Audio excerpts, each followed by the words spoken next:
Meet John. John has HIV, a disease that attacks his immune cells and progressively weakens his immune system. Lucky for John, he has been on drugs known as antiretrovirals since his diagnosis, and he has been able to live a fairly normal life. Unfortunately, a few months ago, John started experiencing some worrying symptoms, such as shortness of breath, a racing heart, and constant fatigue. Concerned that these symptoms were developing as a consequence of his HIV, John decided to go to the doctor. The doctor performed various tests to determine whether his condition is worsening.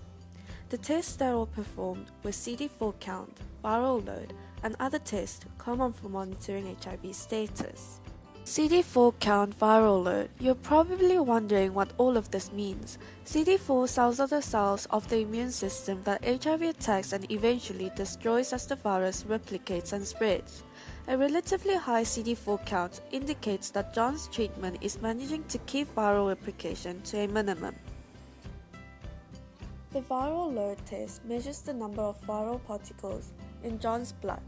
A low viral load indicates that his HIV is being kept under control as the virus's replication has been limited. Confused by John's results, his doctor ran further tests and found that John has high levels of fat circulating in his blood as well as high blood pressure.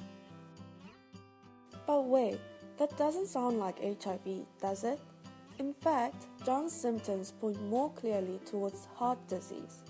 John's test results show concerning risk factors for a collection of conditions known as cardiovascular disease.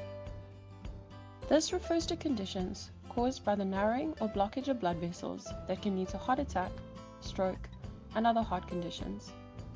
Cardiovascular disease has been shown to be associated with risk factors such as high triglyceride levels, high blood pressure, and inflammation. But what does this have to do with HIV?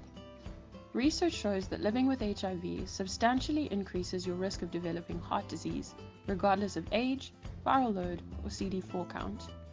In fact, living with HIV doubles a person's risk of developing cardiovascular disease. Let's take a closer look at John and see if we can figure out how this all developed.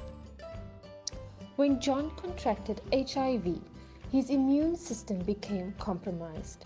The HIV virus targets the immune system, thus leading to immune deficiency over time. The immune system begins to fail, resulting in the increased risk of infection.